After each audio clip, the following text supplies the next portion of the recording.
education दो चार किस्म की जस्ट किताबा पढ़ना एजुकेशन कम हो प्रैक्टिकल भी एजुकेशन लाइफ स्टाइल भी एजुकेशन ऐसा एजुकेशन मैं जानता कि तुम्हारे को बच्चे आते हैं कुछ आज कैटेगरी का बच्चा अगर कोई तुम्हारे को ऐसे बच्चे ਜਿਹੜੇ स्किल ਦੇ ਵਿੱਚ कुछ करना ਚਾਹਣ ਜਿਹੜੇ सोच रखे ਉਹਨਾਂ ਨੂੰ मसाइल ਦੀ ਕਹੋ मसाइल ने कि वो अगे नहीं जा सकते अपना कोई मसाइल है ठीक है ना उन्होंने बुलाओ कर असली उन्होंने मिली है उन्होंने पूछे तो की चाहिए ठीक है ਤੁਸੀਂ ਉਹਨਾਂ ਨੂੰ ਐਜੂਕੇਸ਼ਨ ਇੱਥੇ ਦਿਓ ਅਸੀਂ ਉਹਨਾਂ ਨੂੰ ਐਜੂਕੇਸ਼ਨ ਉੱਥੇ ਦੇਈਏ ਫਿਰ ਉਹ ਬੱਚੇ ਜਿਹੜੇ ਨੇ ਆਉਣ ਵਾਲੇ ਵਕਤ ਵਿੱਚ ਬਾਹਰ ਜਾਣ ਅੱਗੇ ਨਹੀਂ ਅਗਲੇ ਵੱਡੇ ਅਦਾਰੇ फिर जब एक अच्छा इंसान और एक अच्छा इंजीनियर एक अच्छा तैयार हो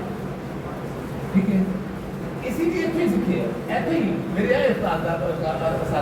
बैठे इन्होंने कोई सीखे इन्होंने पढ़ाया असं जाके उन्होंने इंप्लीमेंट किया दोबारा उन्होंने रिवीजन किया फिर चलाया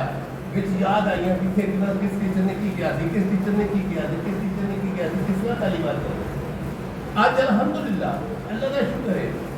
कि अल्लाह के पास माँ बाप की और इन असासा की मेहरबानी है कि असी आज जाते खड़े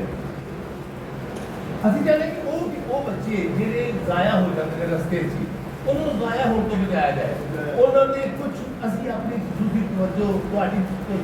जो पूरी बच्चे बचपन तो जानते उस बच्चे को लैके गया वो 2 4 10 बच्चे असी उन्होंने एजुकेट करिए अच्छे तरीके माली लिहाज उन्होंने कुछ जो मदद कर सकते हैं वो करके तो एक अच्छा इंसान बनने की कोशिश कराइए क्योंकि उन्हें ये ताकत हिम्मत वो करना लड़ना फिर गया उन्होंने चाहिए वो फिर कर लड़न मेरा तेरा ये बनो कोई फौजी बने कोई इंजीनियर बने कोई पायलट बने बनना चाहिए हक ही होगा ठीक है अगर सानू अल्लाह ने थोड़ा बहुत कुछ छुआ दिया है ये साडा नहीं है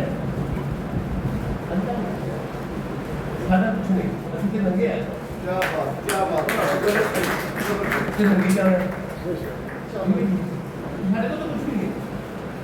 तो जेड़ा वक्त गुजर जाए अच्छा गुजर जाए कोई अच्छा है कल को याद करेगा सी मर जाएगा कल को याद करेगा हाँ यार फला सी ठीक है क्या गया असि नाल